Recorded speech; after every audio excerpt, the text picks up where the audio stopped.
Okay, I'm finally here. Sorry. Area of improvement for Blue Jay. Now I got two things going. But okay, one of these days. Can you guys see? Am I on YouTube? Okay. You guys.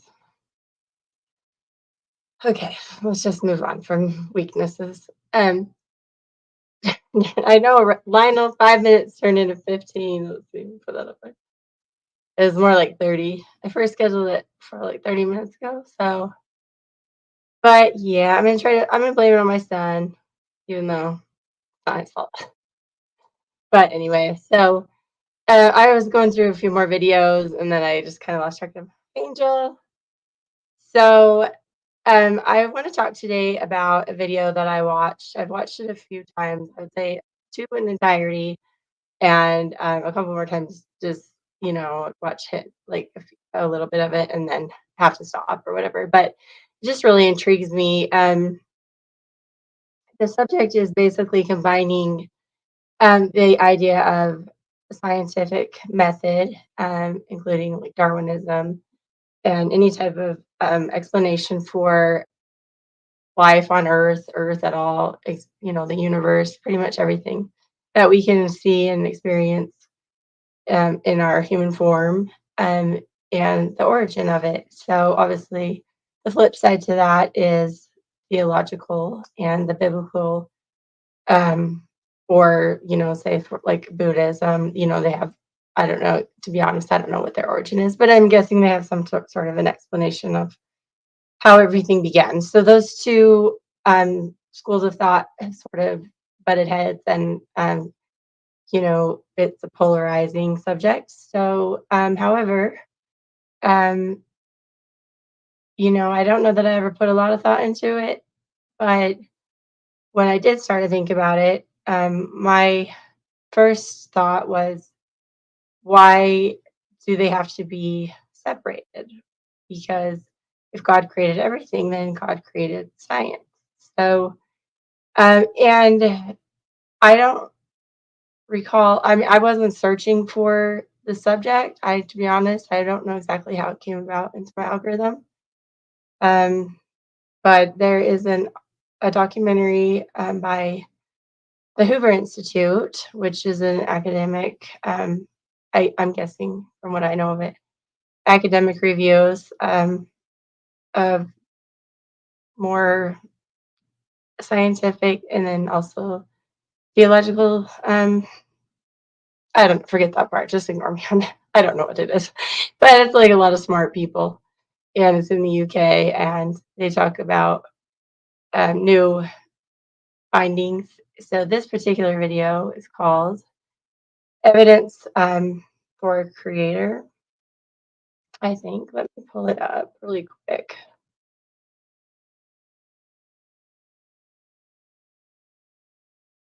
Actually, I'm going to start with just a couple shorts that I found, and then get a little bit organized. So I think what I'm going to do, the actual documentary, "The Evidence of the Creator," is, I believe it's about 125 minutes. So that's what, 2 hours. So obviously I'm gonna break it up, and I hope that it's fair use. If anybody knows otherwise, let me know. But it's on YouTube. So from my understanding is anything on YouTube can be reviewed as long as it's not like a members only or something. As long as it's paused and then there's dialogue and introspection, to kind of review the video. Obviously, can't just play it through, but and I'll put a banner. So that was kind of the plan. So, but first, to start with the short, and then I'll pull up the other stuff. Anybody? I'll probably play the shorts and then a little bit of the actual documentary. And then when I pause it the first time, if anybody's still here, or if I'm not boring everybody to death, anybody wants to come up and join. I'm not going to implement or um, imprint a lot of my own beliefs because I'm not, this is not a persuasive argument. This is open dialogue. So that everybody can interpret it how they wish, or how they they do, and then discuss it free of judgment or, criticism because I that's just how I want this to be. So anyway, okay, one second.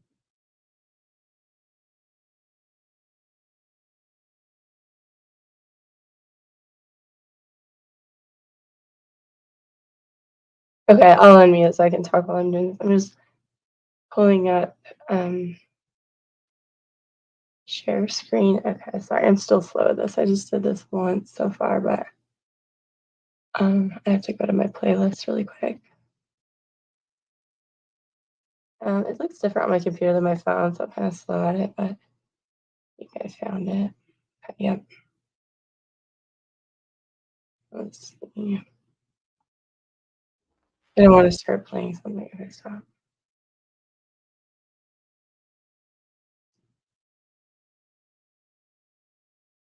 I've got so many things already saved in my playlist. Too many things now. So I should have pulled them up before, but I was already still there. I'm sorry. Okay, let me see. So I'm gonna. But now I went too far. Oh my gosh, this is annoying. Writing up. Oh my gosh. Somebody help me. Okay. Let me see. That was annoying. All right, I'm gonna pull up share screen first. Okay. I just did this, but I don't know if it's because this is short. Um, sorry guys. Hold on. Okay. Oh my hell. All right. A minute. I need somebody's help. Sorry. I don't want to pull up my screen. Okay, wait. I'm just gonna do it. Share. Um. Oh, I see. Okay, sorry. I have to pull up a new tab. Okay. Now I can do it. I hope I'm not on the camera. I think I paused it. That'd be embarrassing. Okay.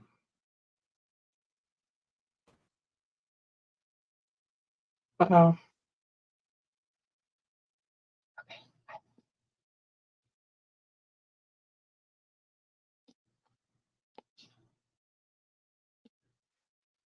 good. Okay, now I got it.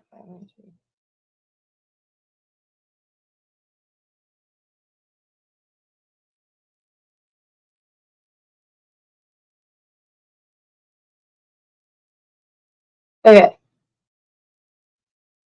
I think this will work now. God made water, not science. Water is the only thing in the universe. You know the recipe, and you can't make none. Say it one more time, Cat, for the people in the back. Uh-huh. For anything else, if you want to make it, you just need the recipe. And as soon as you get it, you can make you some. Not this, though. God made this. And we all know the recipe. H to the 2 to the O. If you put an H and an O together by yourself, you just have a hole. And you can leave a hole of water, but she ain't gonna make none. And did you believe in God? Oh, yes. Do you now believe in God? Now, difficult to answer. I know. I don't need to believe. I know.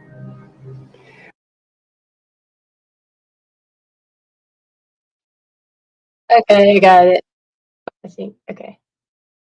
All right. So, and in the system. Okay. So, Dennis, that's totally fine. I've kind of figured I didn't. I'm glad anybody's in here, to be honest. So thanks, guys, because I mean it was so late. I thought maybe I'll just get it started, and then if anybody want to watch the replay, since we'll be in segments, and if it interests them, it could like come back to the next one. So anyway, let me see. I'm gonna add my banner really quick. So yeah, anyway, so this subject interests me, and I feel like because it is so polarizing between scientific minds and atheists and even agnostic people, um, or religious people. But now the two worlds are colliding, where a lot of um, evidence is shown. Now, let me be clear: it's not necessarily showing that there's a God. Okay, not saying that, or that the creator is identified in terms of what or who. However, our most believed theories, such as evolution, Darwin's theory of evolution, for one, which is what this particular documentary addresses, have been showing more and more evidence to be unlikely or, if not, impossible.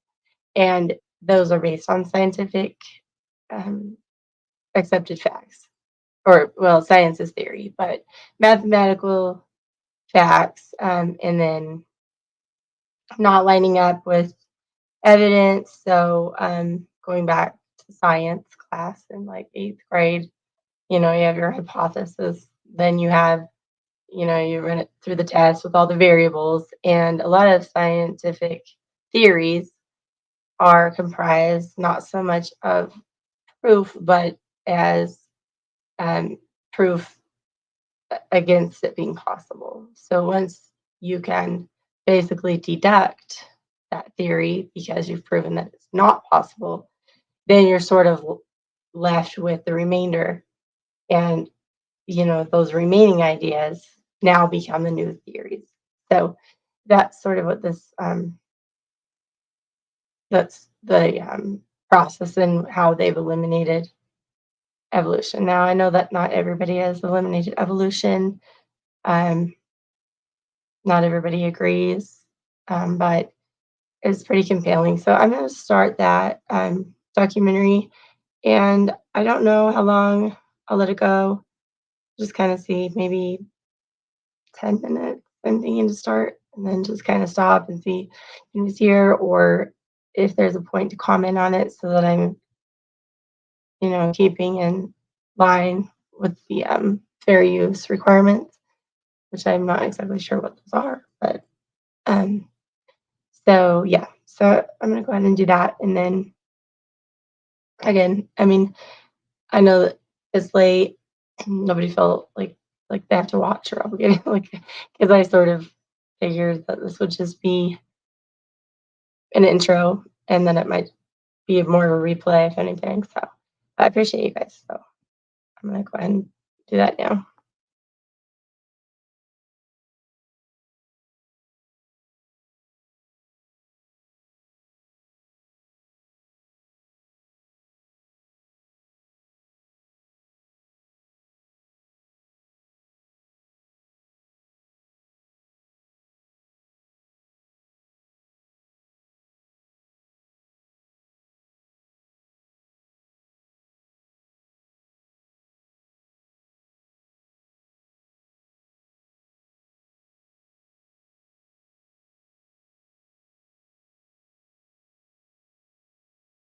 Who's dead, God or Charles Darwin? 1 second. Michael Behe, a biochemist, John Lennox, a mathematician.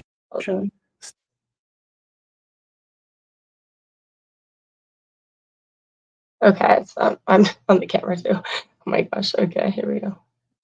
Let's embarrass myself over and over. Okay. Who's dead, God or Charles Darwin? Michael Behe, a biochemist, John Lennox, a mathematician, Stephen Meyer, a geophysicist. Filming today in Fiesole, Italy. Uncommon Knowledge, now.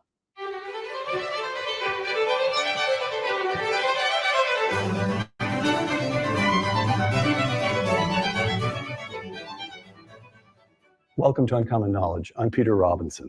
A professor of biochemistry at Lehigh University, Michael Behe holds an undergraduate degree from Drexel and a doctorate in biochemistry from Penn.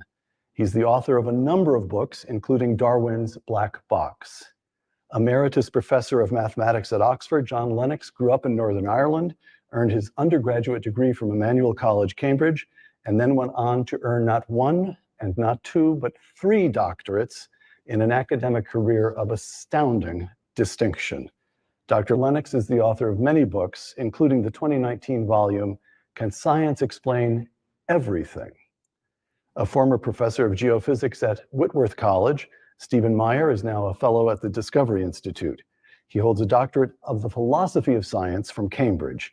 Dr. Meyer has published, again, many books, including his 2013 volume on the fossil record, Darwin's Doubt.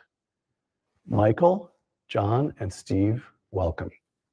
First question, Darwin versus Einstein. Einstein publishes the special theory of relativity in 1905, and in the 12-ish decades since that publication, one observation after another has tended to confirm his work. Just a decade ago, scientists found clocks on satellites in elliptical orbits kept time just about as Einstein would have predicted. Over time, to put it crudely, Einstein has become easier and easier to believe. Darwin publishes On the Origin of the Species in 1859. Briefly, as was true of Einstein, also of Darwin, has he become easier and easier to believe? Michael? No, the opposite. The opposite. John? The exact opposite. Stephen? Theory has been progressively disconfirmed by multiple observations in multiple subdisciplines of biology. All right, all 3 of you come out swinging. Gentlemen, you're about to take a layman through 3 problems with Darwin that the last few decades have turned up. Problem 1, Stephen, this is for you. Feel free to join in, but this one for Stephen particularly, the fossil record. The Cambrian, how's it pronounced? Either way, yeah. All right, the Cambrian or the Cambrian explosion. What was it, and why is it a problem for Darwin? It was a problem that Darwin himself knew about in 1859. The Cambrian explosion refers to an event in the history of life in which the major groups of animal forms, the new body plans that are exemplified by the largest categories of different types of animals, appear very abruptly in the fossil record with no discernible connection to ancestral precursors or intermediates in the lower Precambrian strata. And this pattern of abrupt appearance of the major groups of organisms, of biological or morphological innovation, as it's called, recurs up and down the sedimentary rock column. The first winged insects, the first dinosaurs, the first birds, the first mammals, the first flowering plants. There are multiple instances of this type of abrupt appearance. And so the fossil record looks very different than Darwin anticipated that it would look. He depicted the history of life as a great branching tree where the forms of life we see today emerged gradually from one or very few simple forms at the base of the tree, at the trunk of the tree. But instead, what we see, it looks more like a lawn or perhaps an orchard of separate trees where the major groups of organisms appear abruptly without connections to those ancestral precursor forms. So the Cambrian explosion was the first that got noticed. As you say, Darwin himself noticed that this was a problem, but this is from my reading, add to it or correct me.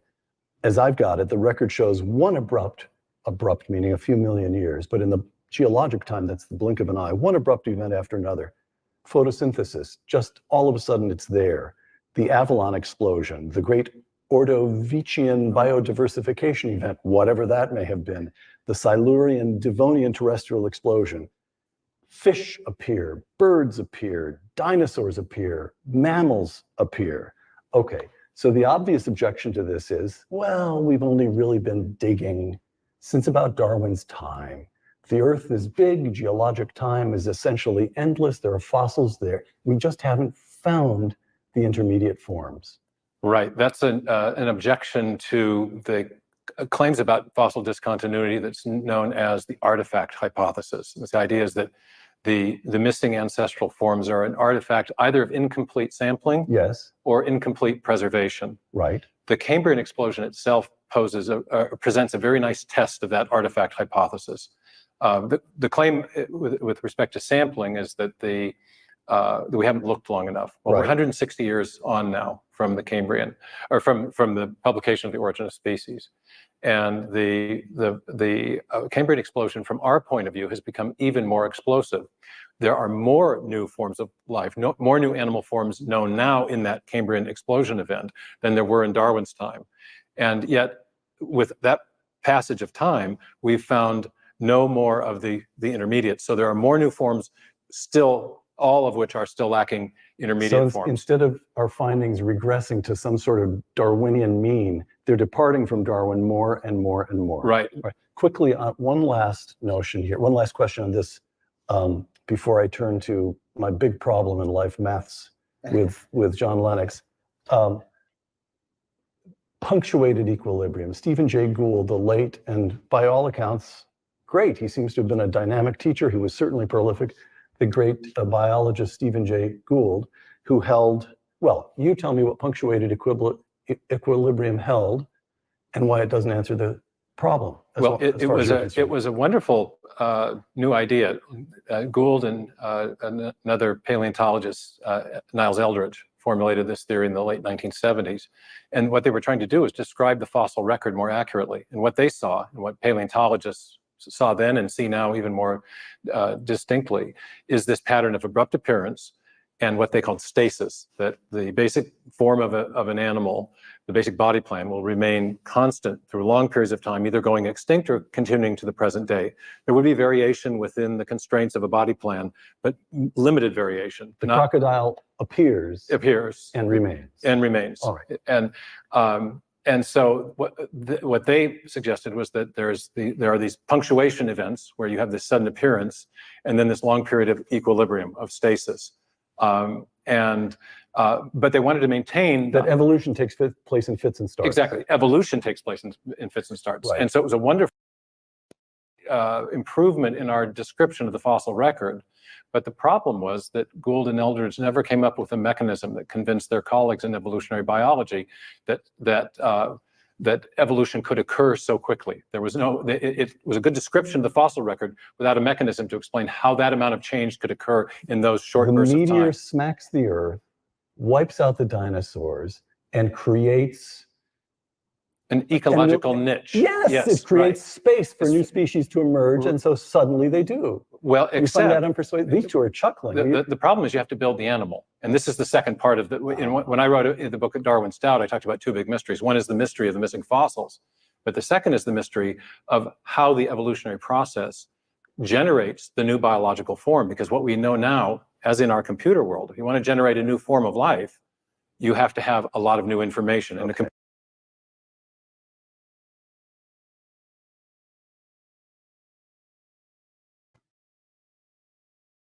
Okay. Lionel's rocking with me. Yeah, nerdy. If anybody didn't know that. So, point number one is no intermediary species. So, like the crocodile, which is basically a dinosaur, and it's never changed. So, I don't know what would be next. Maybe a land form like a reptile or whatever, right? It's kind of how they grew well, it has legs, but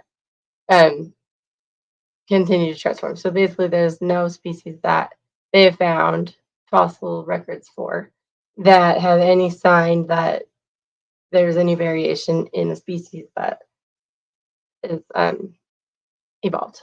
So I'm trying to read some of these comments. I'm going to scroll back and pull them up. So interesting. If anybody wants to call, you can. I know, Denison, you're tired, but you can call if you want to talk for a minute. And then I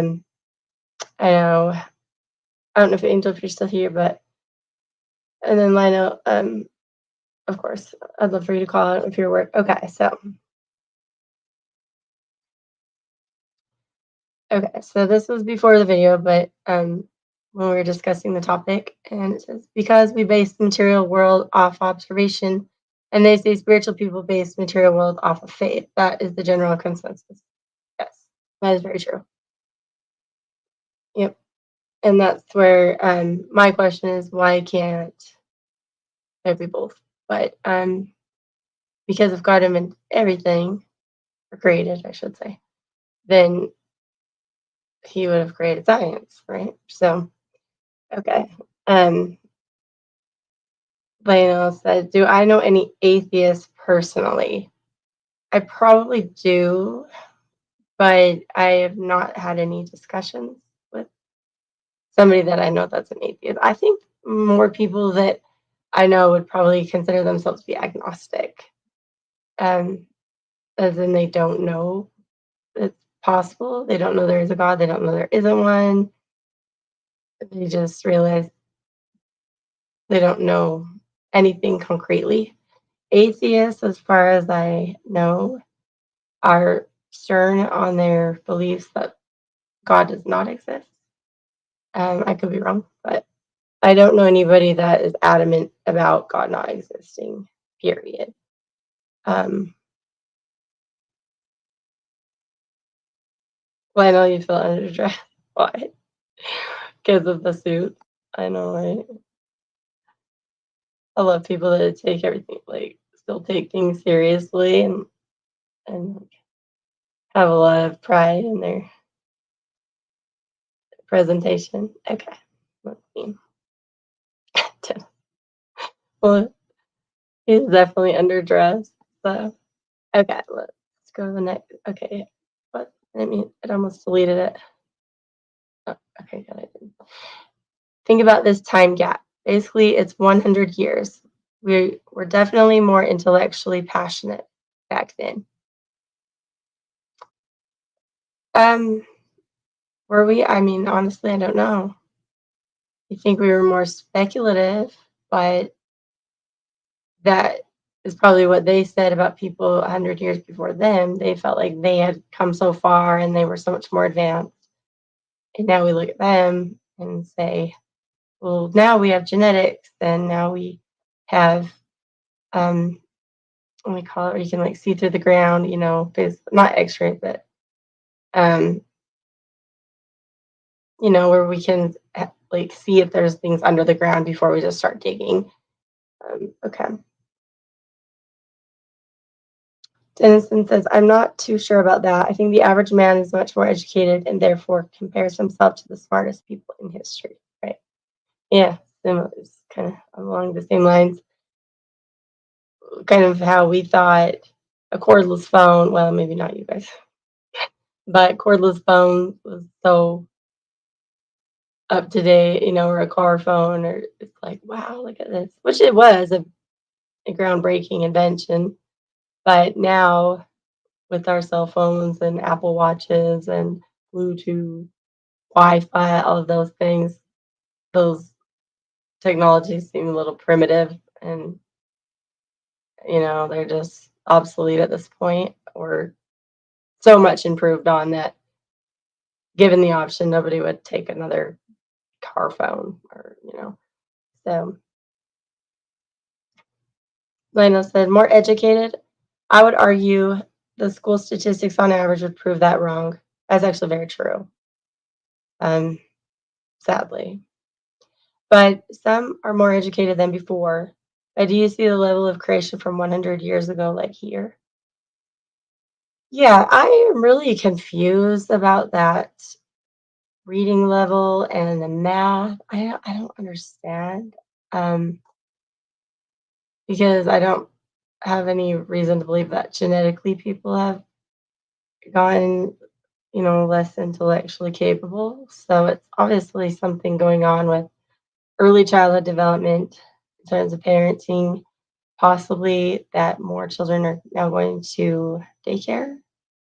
Although maybe one could argue that daycare would actually help because they have a curriculum, whereas a mother at home with the baby might plop them in front of the TV and, just watch some reality drama. Although I don't know that that matters. That might still fuel a baby's, you know, understanding of language and facial expression. I don't know. It's hard to say, but yes, the scores are ridiculous, and the fact that they're now rather than elevating those that are below average. They're now dropping the requirement, so they just don't ask as much at the test. You know, if the scores. Same with the military. That's a whole other story. Okay.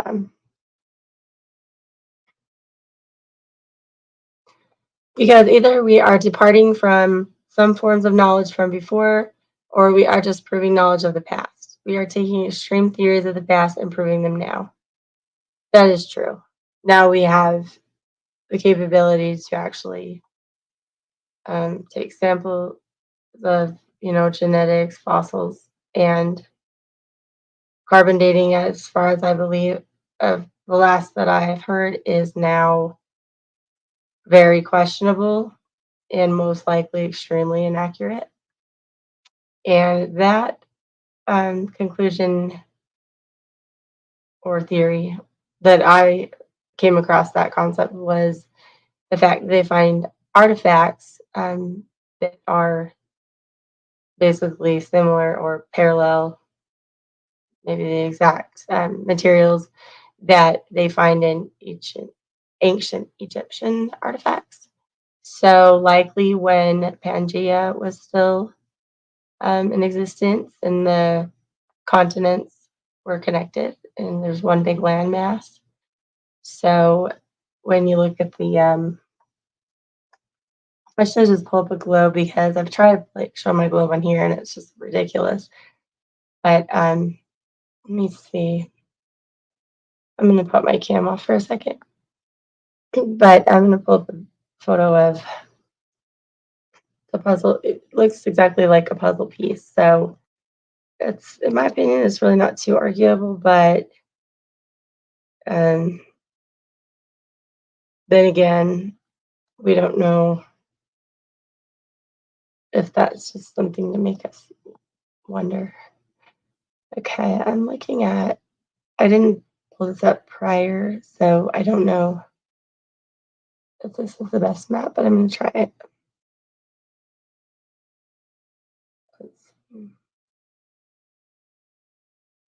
Okay, let me go back here and share the screen.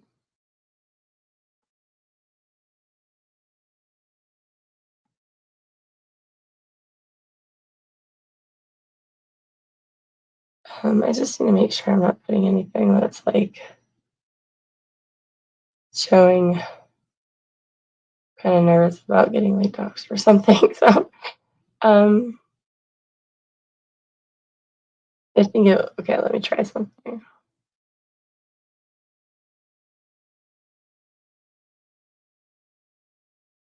Let's see what happens here. Oh, I'm scared. Okay. All right. No, I can't tell if this is working. Okay, Pangea. So let me try to like zoom in on this. So obviously you can see all the continents in Africa and North America are connected. So North America has a different look to it here, but I wish I had like a pointer. But of course, Egypt is at the top left side of Africa, and North America looks like it kind of got a little bit of a piece of that, right?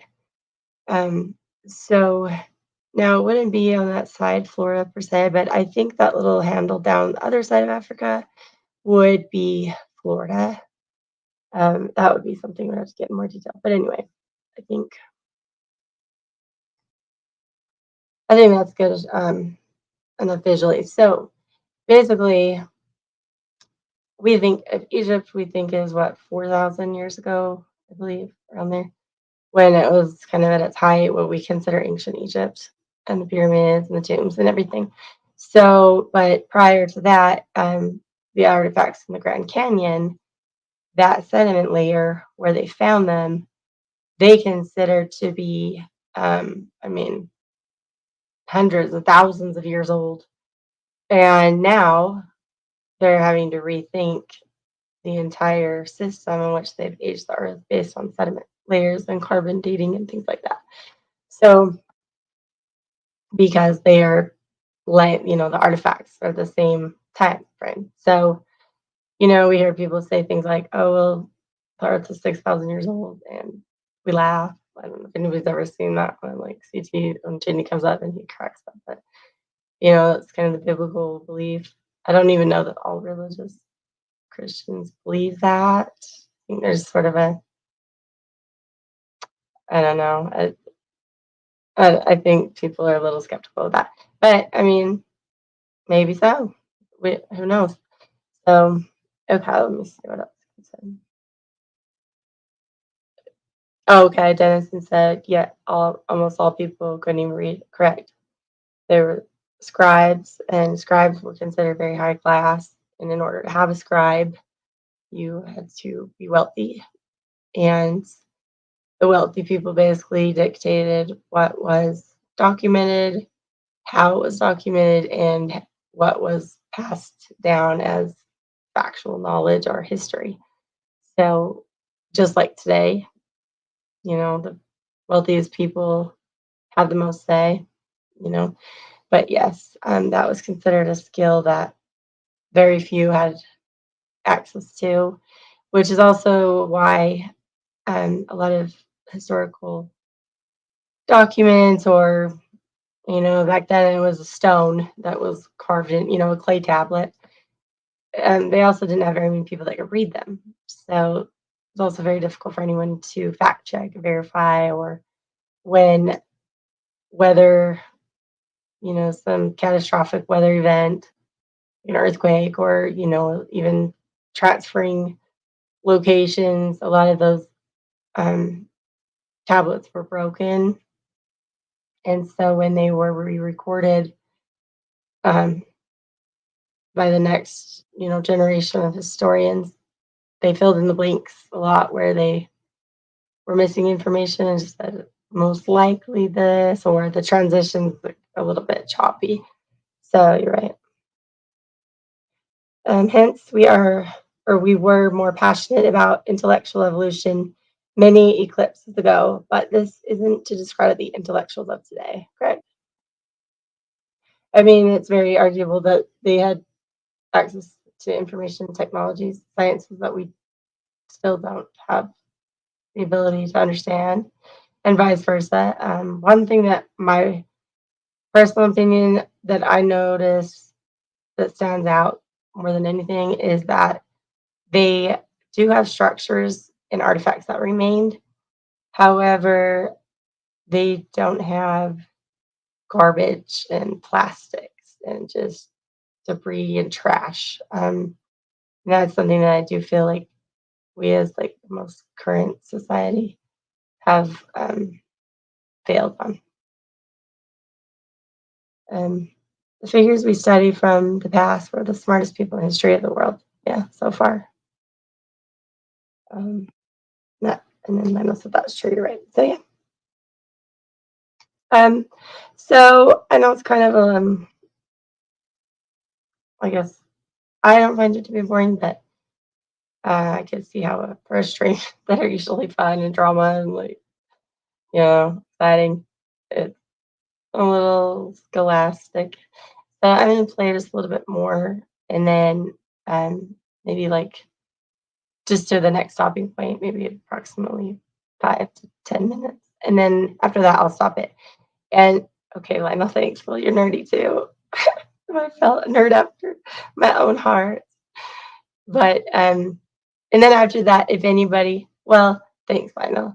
Well, I just figure the people that I have met in the spaces so far, um, I've met in panels that have a certain atmosphere, and I enjoy those as well. But I don't expect that because it is different, that everybody that I've connected with will just be interested because it's me. I mean, obviously, I may attract other viewers, and not all my streams will be this, you know, this serious, but the ones that are, I mean, teach their own. So, but okay, let's see if I can do this a little bit more seamless this time. Let's try again.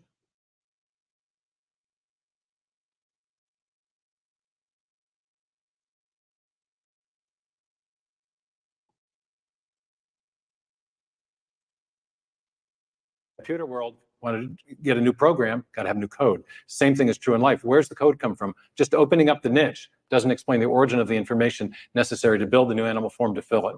All right. Now we come to maths, the mathematical problem. Maths was always my weakest subject, and I'm extremely conscious that I'm speaking to the emeritus professor of mathematics at Oxford University. All right.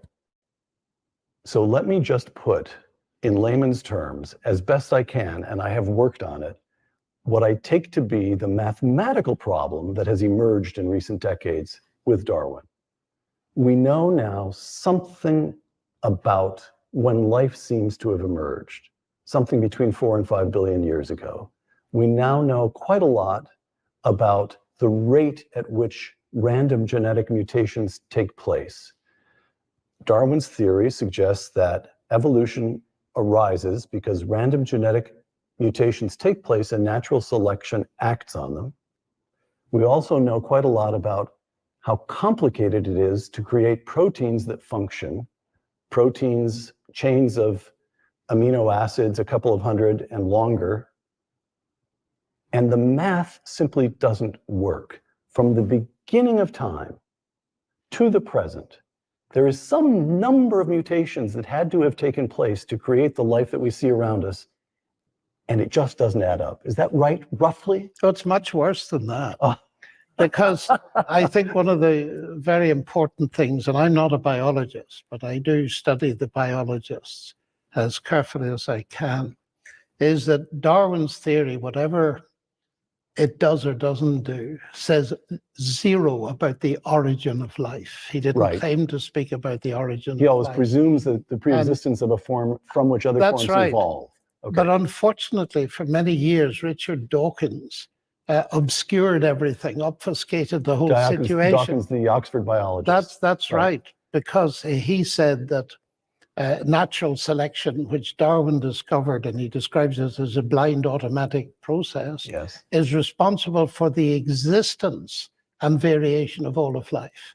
Now, he later admitted, it took far too long to do it, that evolution in the Darwinian sense cannot be responsible for the origin of life, for the simple reason is that evolution, whatever it does or doesn't do, presupposes the existence of life. Right. So you have two separate problems here. One is the origin of life, which we'll goes come back to that one, I promise. Okay, we'll come to that goes back to the origin of information, as Stephen has mentioned. But the second is just the sheer calculation. Now, you mentioned things in your questioning that have to do with the origin of life, proteins and so on. And one of my examiners at Cambridge was Sir Fred Hoyle. And he came to Cardiff, where I was a lecturer many years ago, and he shocked everybody by, he just stood up and said to an absolutely packed crowd, because he was famous, he said, life cannot have originated on Earth. And there was a collective gasp. And he said, I've done the calculations, and mathematically it is simply impossible. There isn't enough time. And I actually have a copy of those calculations at home.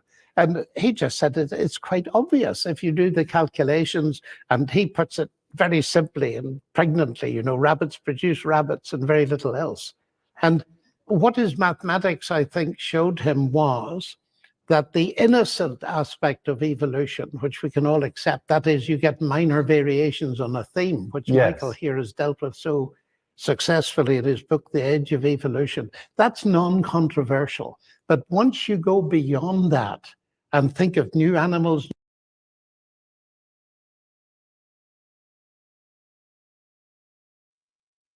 Okay, sorry, I'm going to play it again, but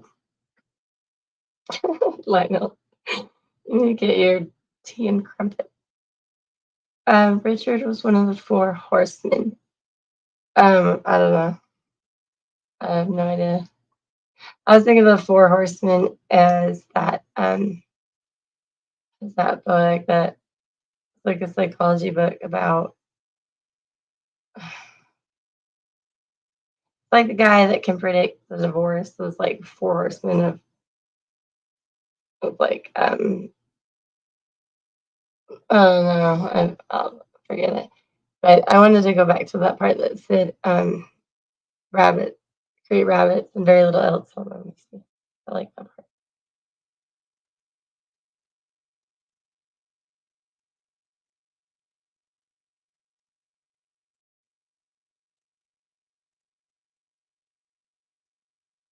Stood up and said to an absolutely packed crowd because he was famous, he said, life cannot have originated on Earth. And there was a collective gasp. And he said, I've done the calculations, and mathematically it is simply impossible. There isn't enough time.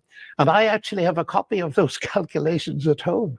And he just said it's quite obvious if you do the calculations. And he puts it very simply and pregnantly, you know, rabbits produce rabbits and very little else.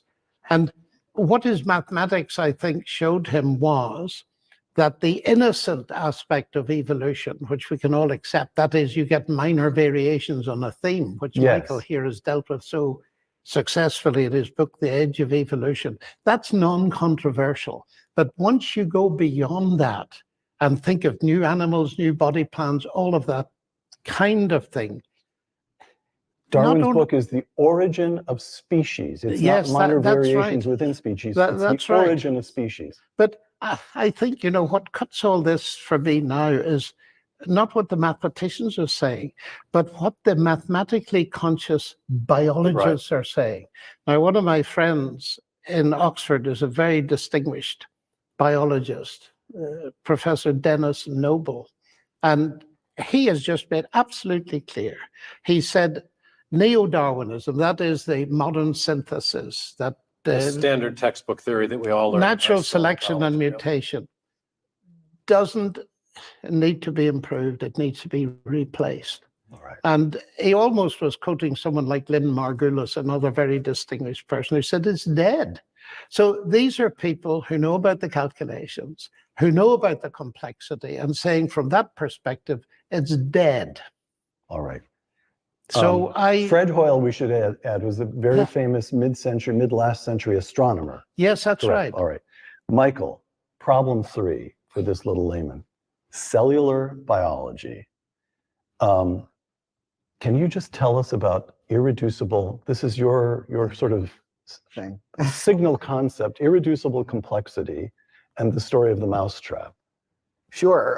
Well, might be good to start by saying that Darwin and folks in his day didn't know much about the cell. Right. They had crummy microscopes that looked like a little piece of jelly, and they knew nothing about molecules. And we now know that life... Tiny and elementary also meant simple to them. So yes, sort of biologically that's simple. Correct. All so like Jello or a jelly, they thought it might just bubble up from the sea. But modern science in the past 70 or so years has shown that the cell is run by molecular machines, real machines made of molecules, and really sophisticated ones. There are machines that act as propellers, machines that act as trucks to bring supplies from one side of the cell to the other side of the cell. So when you magnify, these days, we know enough about cells to know that they're not little blobs of Jello. That's right. You get inside a cell and you're looking at a city. Yeah, pretty much. Yeah, that's right. It's got electrical apparatus, it's got vehicles, it's got information, it's got all sorts of things. And okay, I'm gonna stop that for just a minute. So it starts to get a little bit complicated again after that. But to touch on the last set of comments regarding is a continuation of the intermediary species. So I really like that part where he said rabbits produce rabbits and very little else, because it's true. I mean, if we think about even ourselves and when we have offspring, yes, they can be taller. You know, they say that humans have continually gotten taller, or I don't know. I think that's the only thing I can think of off the top of my head. But that's just diet. So genetically, nothing changed, right? So as far as like cavemen and things like that, they haven't found any skeleton, skeletal remains or fossils of those cavemen, right? Unless somebody knows all something I don't. Um, we know there were subgroups of humans, and I know Jay really was talking about this the other day. Um, when he was, yeah. So, but I actually had another documentary I really liked, and I can't remember the name of it off the top of my head, but I think it's called All of Us. Or okay, never mind. But basically, it's talking about evolution as well, and I just lost my train of thought. I was gonna say, oh yeah. So basically, in that documentary, it says that all humans are 99% Homo sapien and 1% Neanderthal. So the Neanderthals did go extinct. Um, so it's possible. I think they were more like a prototype of like a Viking, but I'm not sure. But obviously Vikings survived. But so that also points to us all originating from the landmass. So everybody says, "Oh, we're all from Africa," which is partially true, but there was no Africa. It was all one landmass. So that may have been the most livable conditions at the time. So that may have been where people congregated, or were the best food sources and water and everything that humans needed to survive, and it migrated towards. And then after the Pangea, I mean, who knows what happened? Obviously, some people may have gotten forced to be broken apart, and then the conditions changed. So all of a sudden, you find yourself on Greenland, which is like tundra, and you have to learn to survive. But you still had all that Homo sapien DNA, and also Africans have Neanderthal DNA. There's a possibility that there are still some humans in, like, the depths of Africa that have 100% Homo sapien DNA. It's unlikely. Those people would have never, um, produced offspring with anybody else from the world. But anybody so far pretty much fits that prototype genetically. So, which is why all races can, procreate together, because we're all humans. Sometimes people don't want to think that's true because people like to find something to set themselves apart or argue about, or be, you know, congregate in regards to or separate from. So, personally, I understand the dynamics of race, and I do try to be sensitive, but it's not something that I like to particularly focus on. I feel like it's a little bit counterproductive. So that's another reason why I want to start my channel, and just kind of start talking about things that, in my opinion, matter more. But I'm not opposed, and I've met friends, so of course I still engage in those same conversations sometimes because I like the people there. So, let's see. Okay, I'm gonna read through the comments again so that I catch up on. You guys are awesome in these comments. Oh gosh, I almost delete them all the time. Okay. As soon as I pass the one where Dennis said he's getting naked, I know I'm back to where I started. Okay. I gotta highlight this a bit. Thank you, Lionel. Okay. Lionel said, oh, I gotta say back up again. Sorry. Hello. Exactly. Darwin wasn't talking about creation, he was on the evolution theme, right? So Darwin was actually, what's the best way to put it? He was a believer in, I believe, as far as I know, and I know that it does actually touch on this particular subject. Darwin and a lot of actual other scientists as well started their testing their scientific hypothesis to prove in favor or confirm the evidence of God. So a lot of these scientists weren't starting out the gate with the mindset that there is no God. They're actually quite the opposite. So, yes, he was talking about evolution as a way to explain everything, but I don't get it completely ruled out the fact that God was a silly idea that humans made up to have hope and to get through the day and get through life or deal with death or whatever else that humans suffer through, but that it actually was he would prefer to find evidence of that. And then he just recorded the evidence he found. So just talk a little bit more about his mindset and what he set out as far as objectives a little bit further down in the documentary too. So the four horsemen. I didn't know if you elaborated on that as we get past more into the comment. Looks like you have. Okay. The four horsemen were Hitchens, Dawkins, Harris, and yeah, I don't know about that. I would be interested to learn more about that. Okay. He wrote The Selfish Gene. Oh, the four horsemen of atheism. Okay, that's interesting. Yeah, I'm not familiar with that, but you have to enlighten me on that. Harris and Hitchens are who I listen to the most. Okay. Linus said these guys are downplaying what was known about chemistry and elements in the 1800s. Are they? Because, I mean, I don't know a lot about those theories anyways, but, I just kind of, I saw their credentials. I do believe that they are top scholars in their fields, but of course, again, science is theory. So there's not really a right or wrong. There's seemingly impossible and likely and collective agreement basically when they do the academic journals, and it's an accepted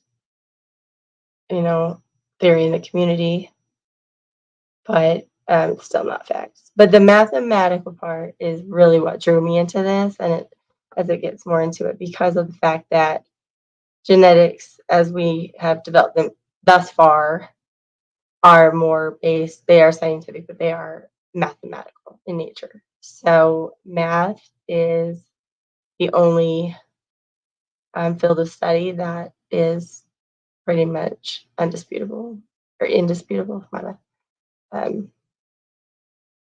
The supercontinent Pangea. Denison says, "You and me, baby, ain't nothing but mammals." Well, that's true. We are mammals, indeed.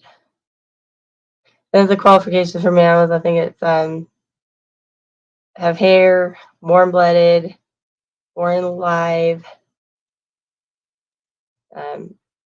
produce milk, and are, I said warm blood already, and can't breathe underwater. Is that I think that's one. Require air. Because no anymore.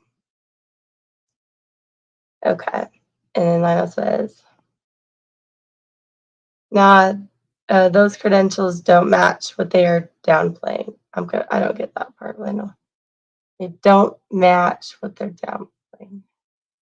Oh, you're saying they're not qualified to speak or dispute the information that they are disputing. Okay, that makes sense. Yeah, and again, I mean, I don't necessarily have, a dog in the fight.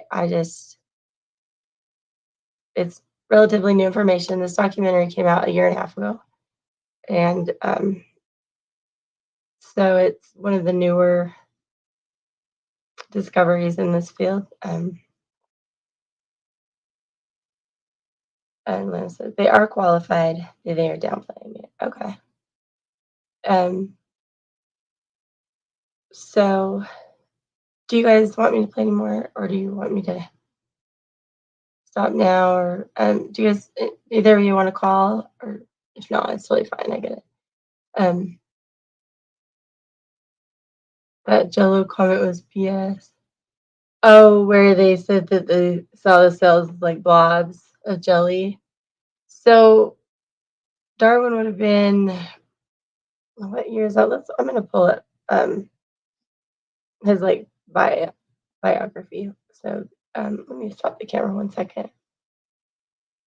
30 more minutes. Okay, awesome. Thanks, Tennyson. You're great. I'm finding my. Sorry, I'm trying to type and talk at the same time. I like minded people. Okay, let's see, Darwin.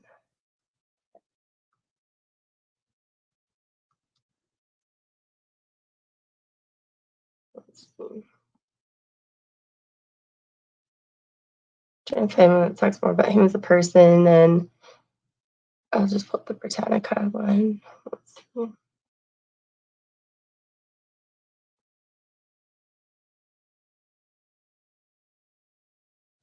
Okay, stop screen. I don't know what's okay. Anything that says stop, I'm like afraid to push. I feel like it's gonna shut down the entire thing.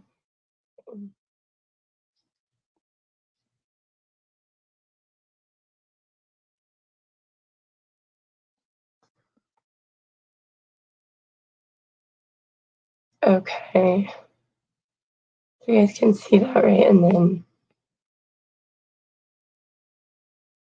okay, so it is pretty smart. I mean, I don't think I have anything with my name and stuff like that on it, but I just always worried a little bit. But it looks like it just captures the actual page, so that's kind of nice. So let me go back here to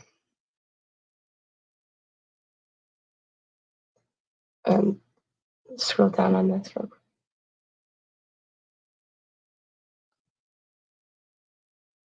I should get 2 screens. That would be good. Okay. So I'm gonna leave my camera off because in order to read it, I'm gonna like kind of close up. So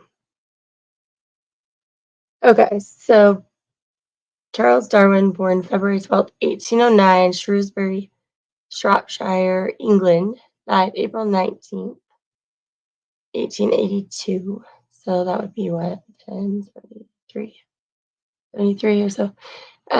Was an English naturalist whose scientific theory of evolution by natural selection became the foundation of modern evolutionary studies.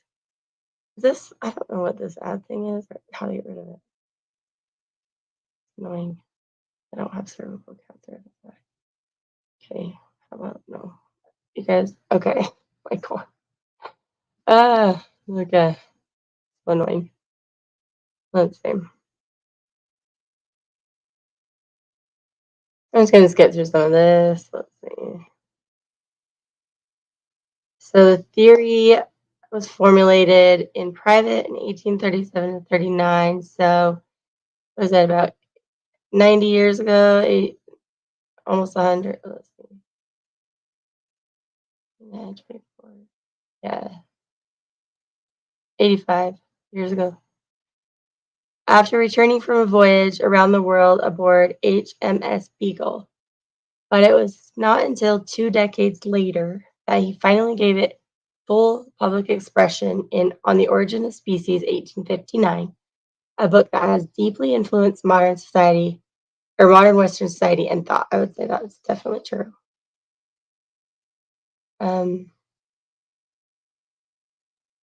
Now, let me try one thing.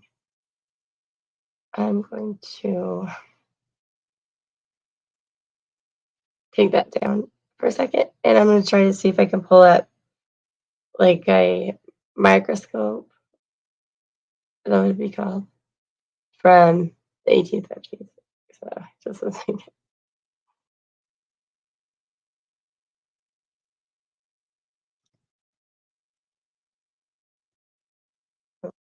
Sorry.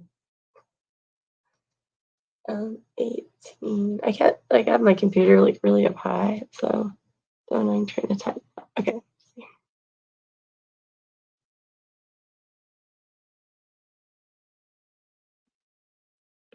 Okay. Let me go back to now.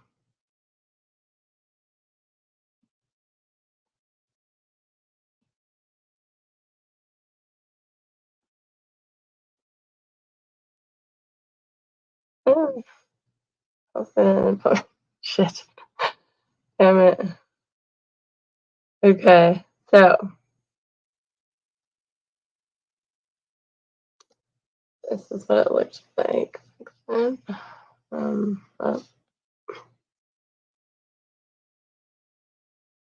So it was about that time when he published his theory. There's some other ones. Looks like around that same time. Yeah. So anyway, let's see what else we got here. I don't really know what they look like now, but I'm guessing they're a little bit more simple and like obviously stronger. But yeah, so I'm gonna go back and see if I don't have something on that. Okay. Hello. All right, Lena, did you see that microscope?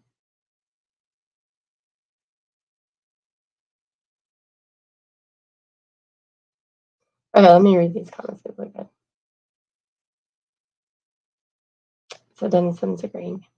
And then Lena said, you can literally trace a ton of biology and chemistry development back to the early 1800s. They were beating their own chests like King Kong. I bet, though, that had to have been a huge, like, discovery. You know, it changed the game. So, Lionel, why'd you say hello? What happened?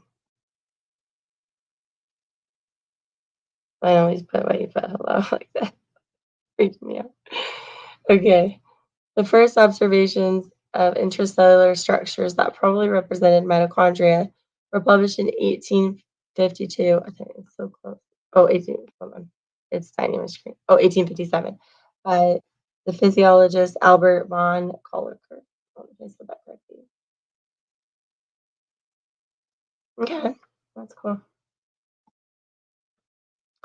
And then Lionel says, hello, Lionel.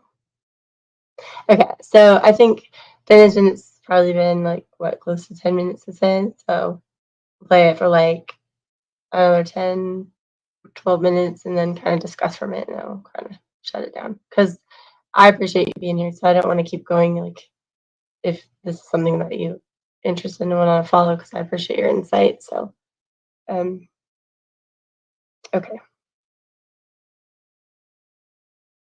Let me get rid of that one, the freaking snitch cam, the screen. You never know what's gonna pop up. It's like, oh my gosh, someone. Okay, stop that one.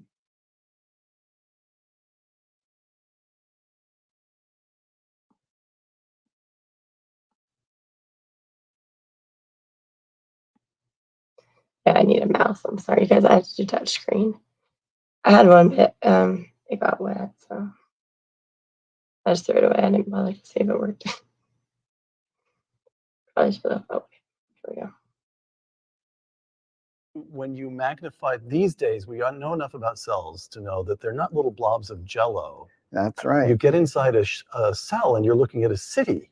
Yeah, pretty much. Yeah, that's right. It's got electrical apparatus, it's got vehicles, it's got information, it's got all sorts of things. And the problem with irreducible complexity is, if you think about it, machines are made of different parts. Say a lawnmower, it's got a blade, it's got a motor, wheels, stuff like that. But Darwin always insisted that his theory had to work by numerous successive slight modifications. Had to be very, very gradual. But if you try to build a machine like a lawnmower or a mousetrap, I like the mousetrap because that's so simple, even I can get it in my head. Yeah, right. Just think of a mechanical mousetrap. It's got a number of different pieces. Now, if you wanted to build something like that slowly and have each part or each intermediate work, you've got a big problem because it needs all of the parts to work. It needs a spring, a wooden base, a couple other metal parts. And just to capture that concept, I invented the phrase irreducible complexity because it's complex, can't reduce it, or take else away one piece and it just doesn't and the work. mousetrap doesn't work. Right. Yeah. Therefore, it could not, the mousetrap, take away one piece from one of these fantastically complicated machines in a cell, Right. it doesn't function, and therefore could not have conferred an adaptive advantage. Right. And it could not be built gradually and improving each step of the way. Intermediate stages confer no functional advantage. Therefore, there's nothing for natural selection to select on the way from the simple to the complex. Okay. Michael, does that, what interests me greatly about that is the gradual building up is a stepwise ascent. Whereas, am I right in saying that contemporary biologists like Dennis Noble, whom I've mentioned, are saying, but look, you have to take the whole cell into consideration, that this is top-down causation, and that would frustrate any concept of building things up anyway by numerous slight accretion. Is that fair to say that? If you go that way, then you have left Darwin far behind. Yes. And you've left randomness far behind. But they are doing that. They're leaving it far behind. But top-down is actually a metaphor for the action of an agent in Yes. arranging things with a plan in mind. Dangerous Yes, stuff. right. You see, John Lennox just swats Darwin aside. For the two of you, it's a much more agonizing process. You try very hard to be fair to the man. Two quotations, Michael, two quotations. Charles Darwin in The Origin. If Darwin himself writes this, if it could be demonstrated that any complex organ existed, which could not possibly have been formed by numerous, successive, slight modifications, my theory would absolutely break down, close quote. That's Darwin. He puts the test right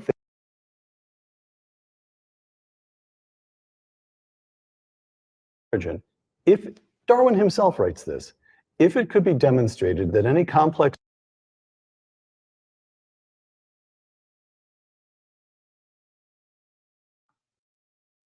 Okay, I just wanted to pause it on this part for just a minute because this part is, in my opinion, key to progress.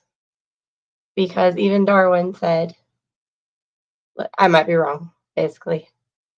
And, you know, in the future, if somebody finds out that the possibility that these complex organs have been formed by numerous successive slight modifications, a theory would absolutely break down. So yeah, I think that some people have a tendency to get defensive about well-known or adopted theories because humans just naturally don't like change, and when we feel like what we always believed may not be true, our first instinct is to defend it and preserve it. But even Darwin, as a scientist, realized this is the best I can do right now.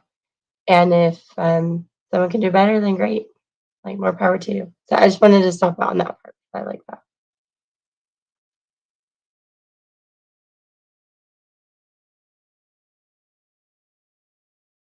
If your mom would have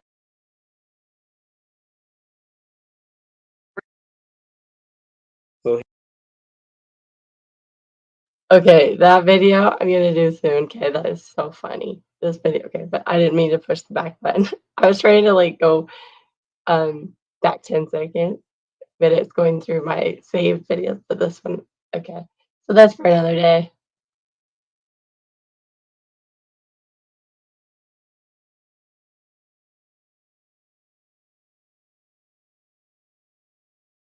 Okay, sorry. I gotta go back and make sure it's in the right place now.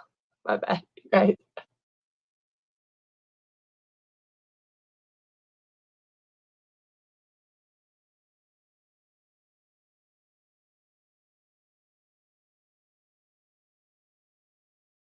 That's dangerous Yes, stuff. right. You see, John Lennox just swats Darwin aside. For the two of you, it's a much more agonizing process. You try very hard to be fair to the man. Two quotations, Michael, two quotations. Charles Darwin in The Origin. If Darwin himself writes this, if it could be demonstrated that any complex organ existed, which could not possibly have been formed by numerous, successive, slight modifications, my theory would absolutely break down, close quote. That's Darwin. He puts the test right there in 1859. Here's Michael Behe. The question then becomes, are there irreducibly complex systems in the cell? Yes, there are many. Absolutely. As I said, the cell is chock full of machines. Machines need many parts. They can't be built by numerous successive slight modifications. But let me draw attention to one little sneaky trick that Darwin put into that quotation. He says, if it could be demonstrated that something couldn't possibly happen. Right. So he's putting a burden on his opponents to prove a negative, which science cannot do and never has. No theory has ruled out all rival theories to be accepted. But we have great evidence and that it can't, and we have absolutely no evidence that natural selection acting on random mutation could build much of anything. So here's the objection. The objection. I say this as if I know enough to be authoritative. Here's an objection. And the objection runs, all right, it's very hard to see how you evolve a mousetrap beginning with a little wooden platform. And true, it can't work until all the pieces are in place. On the other hand, suppose you do evolve it in 2 or 3 pieces and they sit around for centuries. They don't confer any advantage on the organism, but they don't harm it either. So they're these strange accretions on which natural selection is neutral. It doesn't select for them, but it doesn't select against them. And then after eons and eons, we worry about the maths later, after eons and eons, the final piece drops into place and suddenly it functions. Plausible? No, that's ridiculous. I mean, realistically, would you? He's being very careful of Darwin, but he's swatting me aside. Yeah. Go ahead. No, if you think, suppose you didn't have a mousetrap. So you say, well, what can I do? I'll just go into my garage and pick out a few pieces that would function as a mousetrap. And you say, well, I need a spring. Well, here's one in this grandfather clock I have. You wind up, I'll just use that. And I need a hammer to squash the mouse. I'll use this crowbar over here. But the pieces aren't adjusted to each other. You can't just take random pieces and put them together. And natural selection, which, as Darwin said, is constantly scrutinizing life, would not be expected to make things in the shape that they would need to be for some future use. They would only they would hone them for what they were doing right now. All right. Can I weigh in on this? Sure, Because of course. there's a connection between what Mike's talking about and the mathematical problems that John was alluding to. And that is that in these actual systems, these nanomachines that Mike has made famous through his work, for example, the bacterial flagellar motor or the ATP synthase, one's a rotary. This man has made the flagellar motor a rock star. Well, he kind of has. He kind of has. But it's a 30-part rotary engine. The ATP synthase is a turbine with multiple parts. But the parts are made of proteins. And proteins are in essence, the toolbox of the cell. They perform specific functions in view of their 3-dimensional shapes. So they make the parts of molecular machines. They function as enzymes to catalyze reactions at super fast rates. They help process information. But if you were to build a system like the flagellar motor, you need 30 proteins that fit together in an integrated fashion. But that requires genetic code. Each one of those proteins requires a long stretch of genetic information to build the protein. And so what you're talking about is not just, some bent hammer or something sitting around doing nothing. You're talking about a need for genetic information that is sufficient to overcome these long odds against building the protein in the first place. So it'd be like, to change the metaphor slightly, a gigantic haystack the size of the North American continent, and you're only allowed to search 1/1037th of the continent, maybe a tiny little square of Southern California. If that's the case, are you more likely or less likely to find the needle. To find the needle. And and the answer is you're overwhelmingly more likely not to find the needle than to find it, which is to say the mutation selection mechanism lacks the creative power to generate new biological information. Close to the creative. Exactly, and that's for one protein. One protein out of 13 proteins necessary to make the waving little tail, which is only one machine. All right. Yeah. And that, in a sense, is before you said anything about the fact that the information required is linguistic. And linguistic language is not produced by random processes. Right. And this is a hugely important thing. What you mean by that. It's linguistic in the way the take DNA... the human genome. Exactly, yes. The human genome is the longest word we've ever discovered. And we can call it a word because it's written in a chemical language of 4 letters. And all those letters, strung out like a computer program, have got to be in the right order. Otherwise, it breaks down. I mean, most programs, if you change a letter, that's the end of the program. So we're dealing with something absolutely gigantic in terms of probabilities before we even think of the extra complexity that arises through the folding of the proteins and all the epigenetic information that's been discovered in recent years. That's information beyond DNA that controls how the lower level information is used. Bewildering in its complexity. And therefore, it becomes a huge stress. And my own simplistic view is to say, I prefer an explanation that makes sense to one that doesn't make sense. All right. If I could add just a little something, we're talking about this ultra complex machine, the bacterial flagellum, and saying that Darwinian processes are laughably inadequate to explain it. But I want to point out that it can explain things a whole lot more simple than a bacterial flagellum. We talked about how many amino acids these things have, and there's 30 proteins and 400 amino acids, and so 12,000-ish or so. But in order to develop resistance to the anti-malarial drug chloroquine, it took trillions and trillions of malarial cells, Plasmodium falciparum, to get 2 crummy mutations. 2, and we're talking about 12,000 for the flagellum. Now, trillions, and for each extra mutation, it goes up exponentially. That, Steve was talking in exponential language, but that's another factor of a trillion for another one, and another factor of a trillion for the next one too. So this is truly, even much simpler things than we've been talking about are beyond Darwinian processes. I just want to add one little cute thing is that these days, scientists can do evolution in the laboratory, grow bacterial cultures, and for a long time and see what happens. And a man named Richard Lenski, a biologist at Michigan, did this for a bacterium called E. coli.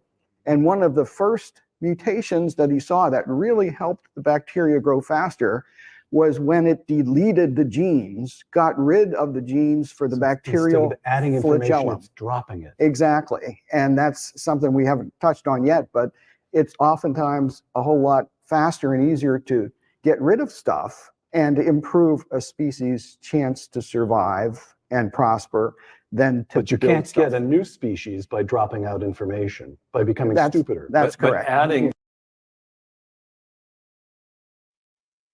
Oh, so suspenseful. All right. So I think that, yeah, I agree. Lionel. So I said, I gotta let this simmer a bit before I respond. Yeah, that's why I've watched it like a few times, and I still, like when I hear this stuff, it's like brand new, and a lot of it I don't understand. So, but yeah, I think it's awesome. It I don't know, just new takes on things, and like to keep open-minded. Of course, I mean, I've been pretty verbal about the fact that I'm a Christian, but I'm not doing these videos per se to try to recruit everybody to be Christians. It's just interesting that the 2 schools of thought have been again so polarized, and now perhaps there maybe didn't need to be such a divide. Maybe the fact that, if the creator, and again they say evidence of a creator, they don't say of God, so that again is open to interpretation, but that the creator and science would logically be um parallel, or synonymous, I would think, because the creator would have created science too. So I didn't think you have to choose between the two, but um obviously that's not been, you know the way that it's been looked at over however long or forever, I don't know. But anyway, so okay, well, I think that I'll probably like stop here, and it's pretty long. Let me just go back to it really quick. See where we're at. So we've got 26 minutes in. That's basically another hour. So maybe like 2 or 3 more sections of it. Um, and then maybe we'll expand after that to different views. But yeah. So I think probably less Denison probably fell asleep. Oh, it was nice for him to hang in there that long. And Lionel, of course, I always appreciate you. And I know that you actually like process it, and so yeah, I like that. So I understand. I just don't want to respond recklessly. It's good stuff. Yeah, absolutely. And do you know the concept of a fine-tuned universe? I don't. So I'd be interested to hear what that means. So I'm thinking maybe I'll commit to the next one right now, so that way if anybody happens to catch any of this and is interested, then um they can join next time. Since for most people it's like the middle of the night, and for a lot of people they might find it boring. Oh, Lionel, so that video that I accidentally clicked back to um is JP, J Prince for President, going on Cynthia G, and the reaction is the content creator is hilarious. So I was actually just looking for Sinji videos like maybe a couple weeks ago. I was like trying to not go to Patreon, which is where she is now, because I just don't ever go off of YouTube really. Like I'm a bag chaser on Anton Daniels, but I don't think I've seen one video on there. And I've been a member for over a year, but I just keep, maintaining my membership, but I don't go to Patreon because I don't know, I just don't leave the platform really. So, I found that Sinji, just click on it, and I'm like, is that JP? Sure enough, it is. So I've actually told him that I found it, asked him if I could review it, and so I don't think he cares. I mean, he pulled my comment up on his live and was like, "Oh, Blue Jay said this," so um, yeah, so it's hilarious. But and I'm not trying to get drama with JP. I like JP; he's cool, and I'm not trying to dog him either. I don't agree with Cindy on everything. It's more for me like the comedy. Like she's hilarious, JP's hilarious, and the content creator's hilarious. So, but I give JP a lot of props for being a good father and stepping up and doing what he does. So not to like try to dog him or anything. It's just funny as hell. So yeah, I'll do that one this week too. But as far as this, like, this nerdy segment of what I'll be doing, let's see, when should I do it, Lionel? That's bad, Blue Jay. Got to use what you're subscribed to. I am subscribed to that. I subscribe to that content creator. What do you mean?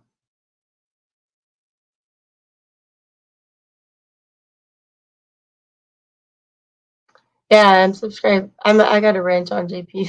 I talked to him today, and then I subscribe to that content. But I don't know if I don't know the pronouns for the content creator.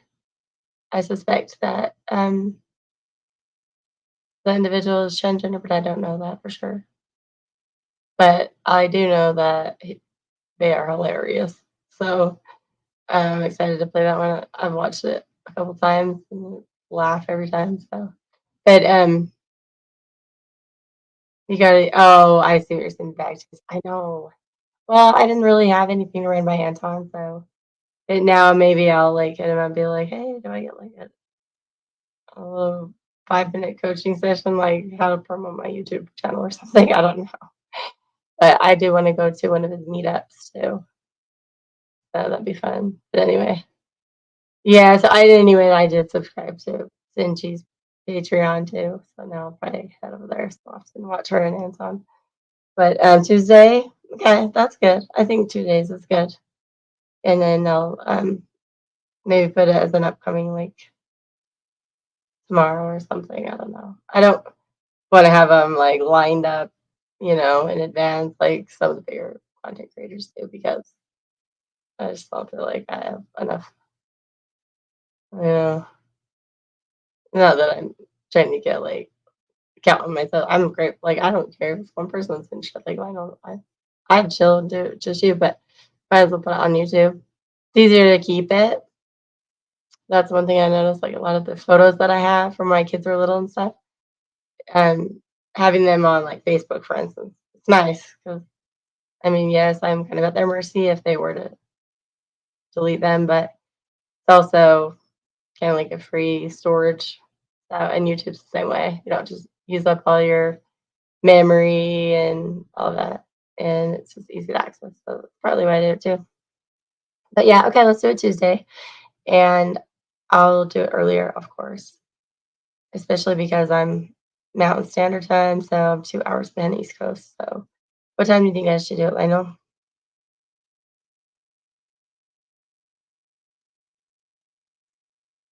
Should do it like 8 Eastern or so, 8 or 9, maybe 9. I feel like 7 my time. We can talk about that, but yeah. So if anyone's watching and wants to watch the next one, I think Tuesday, which will be technically tomorrow, the 11th, probably like 9 Eastern, maybe 8 between 8 and 9 Eastern. I'll put it upcoming. So um, I'm free Tuesday night. Yeah. No, Lionel, if I do 9 my time, that'll be 11 Eastern time. Maybe I could do like, that's what I was thinking, like 9 Eastern. Is that too early, you're saying? Maybe like 10? How long is this one? An hour and a half? And then maybe next time, even if it's just us again or Dennison, come up on the panel. But I want Dennison to be able to come if he wants to again. He's in like he was a subject that he's interested and knowledgeable about. So, and he obviously stayed up extra to like participate, which was really nice of him. So it's not early, 10 o'clock Eastern. Okay. I mean, that's fine. Like, okay, yeah, will you come on the panel next time? I would like that. It's something that I would like to discuss and hear their opinion. So, yeah, definitely. Okay. Well, I'll try to pull up my tabs next time. I didn't even think about doing that. I kind of forgot how it worked since last time. But it went fine, other than a few mishaps. But so if I do this one on Tuesday, I might just like jump on and do the JP one in the day or something. I don't know. And then Lionel and I are going to do some music reactions. And he's going to introduce everybody to Japanese music. To broaden our cultural horizons. So, but all right. Well, thanks, Lionel, for sticking with me and waiting for me to be late. But I appreciate it. And I'm sure I'll talk to you before playing it. Don't be playing any trash. Hey, one man's trash is another man's treasure, right? Or whatever that's. I'll probably play hip hop, to be honest. It's what I like most, but we can mix it up. And I'll probably do a couple of my favorite comedians too. just do something random. But okay, well, it looks like a couple more people joined. So thanks. Hi, whoever's watching. We'll be continuing this discussion on Tuesday, probably approximately 10 p.m. Eastern time. So, all right, cool. Yeah, I asked, he's probably gonna kill me for saying this, but I asked Sharice to like react to the Sinji JP one. I'm like, I promise I talked to JP. It's not drama. I'm not trying. I like JP. He's cool, and he kind of like caught Sinji off guard a couple times, to be honest. So it's not about that. It's more just because it's hilarious. But I don't think he wanted to do it. I think he was afraid he'd like invoke some kind of a warfare or something. So hopefully I can. I bugged him about it a couple times, and I just like, all right, I'm not gonna harass the kid. So yeah, but yeah, okay. Well, this was good. Thanks, Lionel, for keeping on me to get So at this time I was half an hour late. I think the first time I was like uh borderlining an hour. It's like 45 minutes. And Lionel, so your comment about I should be the first face up when my panel starts was the first video we did, and it was Barney. I didn't realize I had to add myself to the studio. That was like the first live edit. So I just assumed that I would automatically be up. That's why that was like that. I didn't mean to do that. Freaky. So yeah. But anyway. Okay. Well, good night, Lionel. Enjoy the rest of your shift and try to. I was like thinking, I feel stressed because I know Lionel's like in a very like nice way, kind of like hurry your ass up. And I'm like, man, I feel like I'm overwritten up. I know how those people feel now. Like they're on the way to work and strapped and they're like, damn it, Lionel's gonna write my ass up. I'm Lionel, you're funny. But oh, you're off tonight. Oh, okay. I didn't realize that. Cool. All right, awesome. Well, I really appreciate that. And Dennis and whoever else was able to kind of catch a few of it. But okay, well, if I don't get back on here before Tuesday, then I will see you then.